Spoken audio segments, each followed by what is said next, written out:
Si le métier de télépilote de drone était un animal. Un animal, je dirais le faucon, pour la comparaison au drone, et puis par l'œil du faucon. On dit toujours que c'est, enfin voilà, il a cet œil, il repère bien son environnement avant de chasser, par exemple. Si le métier de télépilote de drone était un des 5 sens. La vue. La vue, parce que déjà la loi la première chose qu'on apprend en drone, c'est qu'on doit piloter à vue, quoi. Donc j'ai envie de dire, sans les yeux, on pourrait pas piloter. Si le métier de télépilote de drone était une chanson ou un style musical. Une chanson, je dirais Il est libre Max. Il est libre Max, il y en a même qui l'ont vu voler. Il y en a qui l'ont vu voler. Si le métier de télépilote de drone était une émotion. Une émotion. Ouais, une émotion. L'amour. Parce que quand on fait décoller un drone, on se dit toujours j'espère qu'il va revenir, quoi. Donc voilà, on le met à distance et il revient. C'est magnifique. Si le métier de télépilote de drone était une mauvaise habitude. Une mauvaise habitude. Peut-être d'être trop sûr de soi, des fois. De trop avoir envie de... Voilà, on pilote depuis quelques années, du coup, des fois, on se dit, allez, c'est bon, je suis sûr de moi, et puis c'est justement là où on peut provoquer des erreurs de pilotage. Si le métier de télépilote de drone était une saison. Une saison, je dirais, effectivement, dans le monde audiovisuel, on est plus sur les périodes printemps-été. Or, sur les solutions de cartographie, essentiellement, maintenant, nous, on agit toute l'année, quoi. Donc, je dirais 4 saisons. Comme la pizza.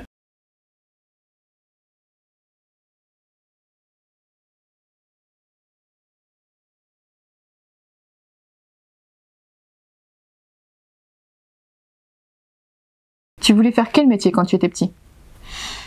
Pilote d'avion. Ah ouais, donc toujours dans l'air.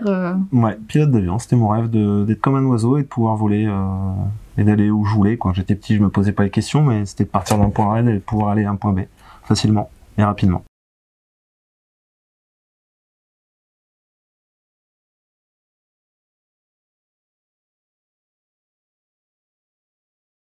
Je viens de tout autre domaine d'activité, hein. J'ai travaillé pendant 10 ans dans le monde de la logistique et du transport, où j'étais affréteur, je suis passé par une phase commerciale et affréteur. Au bout de 10 ans d'activité, la trentaine arrivant, j'ai rencontré mon associé, qui lui aussi était parti dans le sud de la France faire ses études. Il a travaillé dans une start-up, et puis c'est avéré qu'en fait, on s'est retrouvé un petit peu avec un petit ras-le-bol de nos activités à l'époque, et on s'est retrouvés, on a réfléchi à un projet, on entendait parler de drone, je vous disais...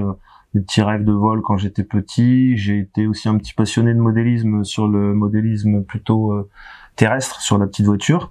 Et puis en fait, on a tout de suite pris en compte le drone en se disant tiens, il y a quelque chose à faire là-dessus.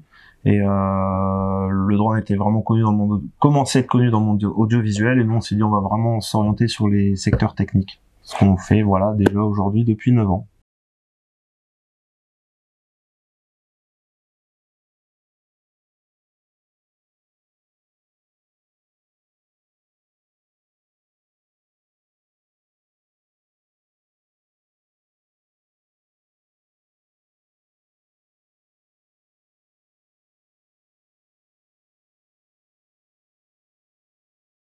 Qu'est-ce que tu mets dans ton sac pour partir en mission? Alors, qu'est-ce que je mets dans mon sac? Déjà, on a établi une checklist mission. Donc, checklist au niveau administratif, essentiellement, donc toutes les autorisations nécessaires, donc que ce soit l'autorisation préfectorale, les autorisations spécifiques par rapport aux propriétaires d'un site, on prévient la police, on prévient toutes les autorités concernées liées à la mission. Donc on contrôle bien tout ça, donc on a une pochette mission qui est bien épaisse quand même, tout ça c'est regroupé dans en quelque sorte un annexe qui est en gros la bible du télépilote de drone, qui référencie tous les drones utilisés, et aussi l'humain en tant que télépilote. On check le matériel, la checklist matériel, donc on vérifie bien qu'on ait toutes les batteries chargées, qu'on ait des hélices de rechange, la radiocommande de charger, qu'on ait le retour vidéo de charger, l'application qui est bien mise à jour pour éviter de se retrouver en mission devant le client et se dire « Ah, on va mettre un quart d'heure pour une mise à jour. Donc voilà, il y a quand même un bon temps au bureau avant de partir pour bien cadrer tout ça et être serein à partir du moment où on déploie le matériel pour se dire c'est bon, on peut voler. Et c'est parti. En fonction des scénarios, il y a effectivement une zone d'exclusion des tiers, donc il y a un périmètre de sécurité, en gros, à mettre au sol en fonction de l'altitude d'évolution du drone. Donc on met soit de la rubalise avec des plots, ou alors on dépêche du personnel en tant qu'agent de sécurité qui vont venir ici pour fermer par exemple un trottoir pendant la phase de vol 2-3 minutes au-dessus de la route.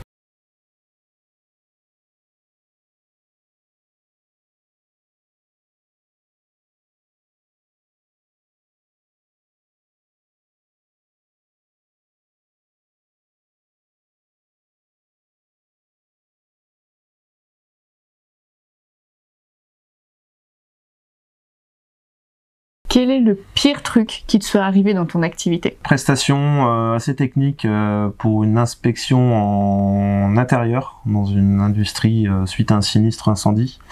Donc grosse mission, forte responsabilité avec les clients aux alentours, entre les bureaux d'études et puis les experts assureurs. Et malheureusement en pleine mission, défaillance technique totale du drone. Et donc perdition de commande, le drone est parti se crasher, alors fort heureusement sans bobo sur personne, mais voilà, c'était un peu pour nous un échec, parce que déjà défaillance technique, bon ça peut arriver, c'est arrivé, maintenant les clients se sont bien rendus compte que c'était vraiment une défaillance technique, mais malheureusement quand on peut pas honorer la commande et arriver jusqu'à au besoin client final, c'est toujours une grosse déception.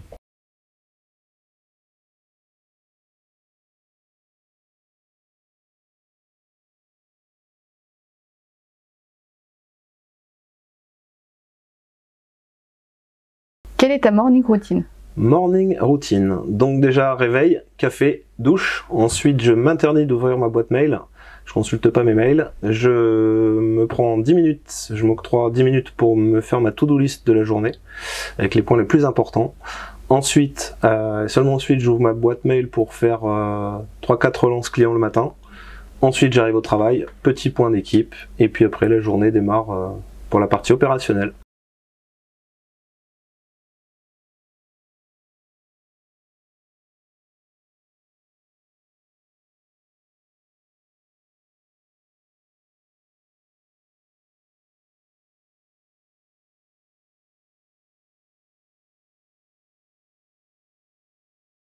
Meilleur souvenir, je dirais un appel entrant il y a 3 ans de ça, appel entrant Total qui nous appelle, qui nous demande à savoir notre disponibilité pour une phase expérimentale sur une inspection de plateformes offshore dans les eaux internationales entre les Pays-Bas et l'Angleterre.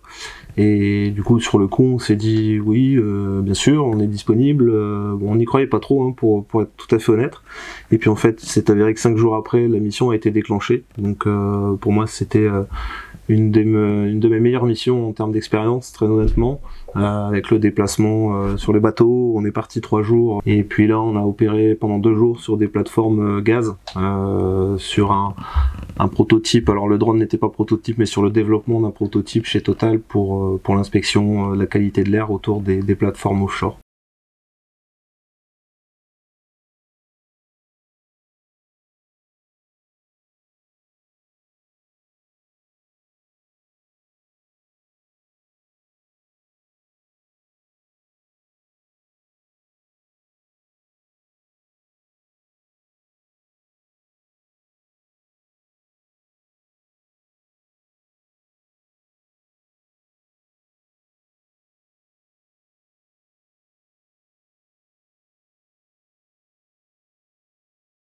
Est-ce que ça te rappelle des souvenirs, le CATT? Alors, ça me rappelle pas mal de souvenirs. Effectivement, bon, j'ai pas utilisé ce livre, mais moi j'ai découvert un peu tout le drone lors de ma licence professionnelle à Calais, à l'ULCO, où il y avait le permis qui était compris. Et c'est là du coup que j'ai passé le CATT. Au premier semestre, on a eu tous les cours, donc environ 4 à 6 heures par semaine pour le théorique, qu'on a passé en décembre. Et ensuite, de second semestre, le manuel, avec en avril, l'examen manuel. Et ensuite, on a reçu les papiers, etc. Le CATT, c'est l'examen théorique. Et qu'est-ce qu'il y a comme type de matière et type de questions à l'examen? Alors, il y a des questions très variées, ça va de la législation jusqu'au matériel qu'on utilise, jusqu'au procédé un peu physique, quand on pilote un drone, un peu tout ce qui se passe au niveau de l'aérodynamisme, de la composition, les matériaux qui composent le drone, etc. Et ça se passe à quel endroit, ce genre de diplôme? Alors, bon, nous, on apprenait un peu tout ça à la fac, mais l'examen final se déroulait à l'Équin, juste à côté. Sur cet examen, qui était assez compliqué quand même, hein, il faut faire très peu d'erreurs. Disons qu'on a eu un taux de réussite très élevé. Sur 20 personnes dans la formation, 19 l'ont eu du premier coup, et la dernière personne l'a eu au second. D'accord, et c'est à l'ancienne QCM sur papier ou c'est plutôt sur ordinateur? Nous, c'était sur ordinateur. Les résultats sont parvenus à nous très, très rapidement. Ça marche, et vous avez tous les mêmes séries ou c'est des séries différentes? C'est des séries différentes. Ouais. D'accord, donc impossible de tricher. Non, impossible de tricher. À la fin, on se disait, on allait voir un peu les copains, on disait bon alors, quelle question t'as eu, etc. Sur quoi tu penses t'être trompé. Non, c'était une bonne expérience.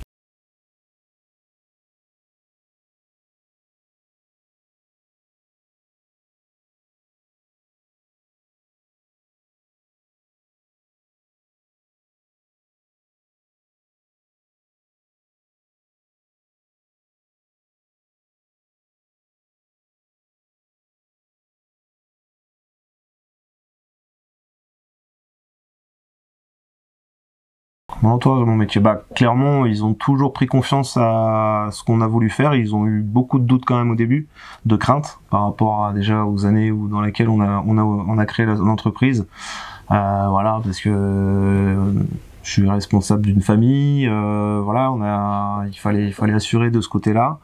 Mais on a franchi le cap, on y a cru, on s'est lancé, on a été accompagné, et du coup, j'ai envie de dire aujourd'hui, tout le monde a confiance et ils nous encouragent, ils sont derrière nous. Il y a des moments, il y a des hauts, il y a des bas, hein, comme dans tout secteur et notamment encore plus quand on est entrepreneur. Mais voilà, je suis vraiment boosté par la famille et mon entourage.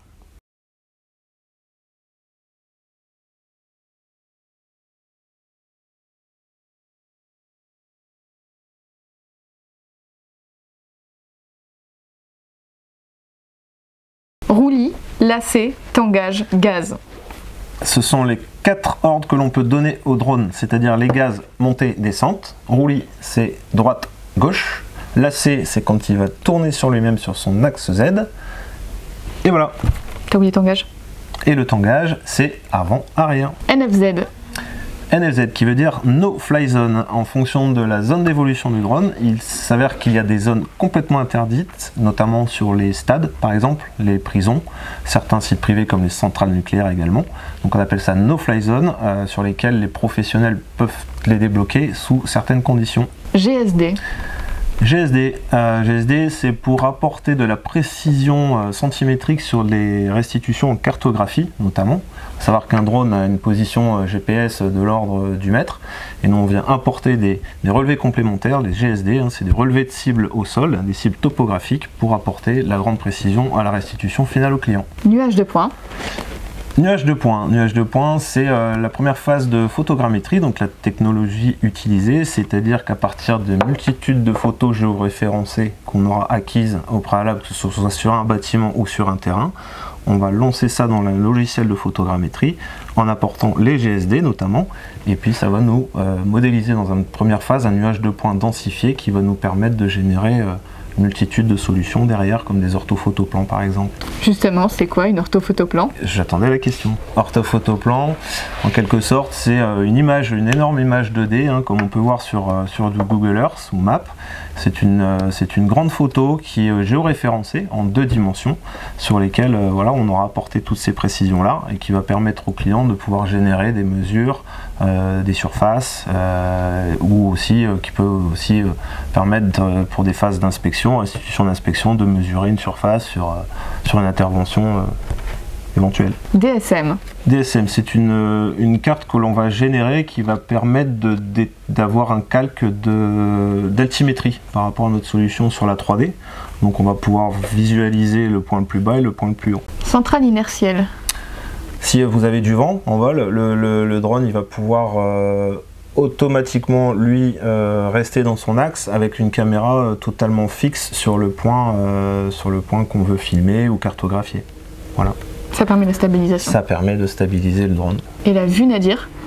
La vue nadir, c'est une vue verticale, donc on va dire en quelque sorte vous avez le drone au-dessus d'un terrain et ça va faire des photos vraiment perpendiculaires par rapport au sol. Ce qui va nous simplifier la tâche nous derrière pour la reconstitution d'orthophotoplan par exemple. Étalonnage Compas. Étalonnage Compas, c'est une manipulation technique à faire sur le drone en fonction de la position géographique sur laquelle vous allez décoller, ce qui permet en quelque sorte au drone de pouvoir se repérer au niveau GPS par rapport au nord magnétique.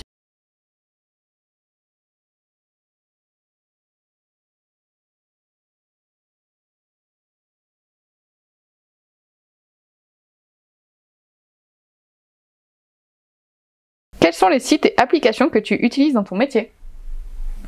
Alors en amont, on utilise les sites internet comme Géoportail pour bien localiser le site de survol drone. Ensuite, on utilise Alpha Tango pour les déclarations préfectorales et pour les autorités compétentes. Consultation des sites météorologiques pour les conditions forcément météo. Pendant la mission, on utilise des applications de vol comme DJI Go, comme GS Pro ou comme DJI Fly par exemple. Et une fois en traitement de données, sur les logiciels en traitement de données, des logiciels comme Pix4D, Metashape et la plateforme Explore pour l'exploitation des données.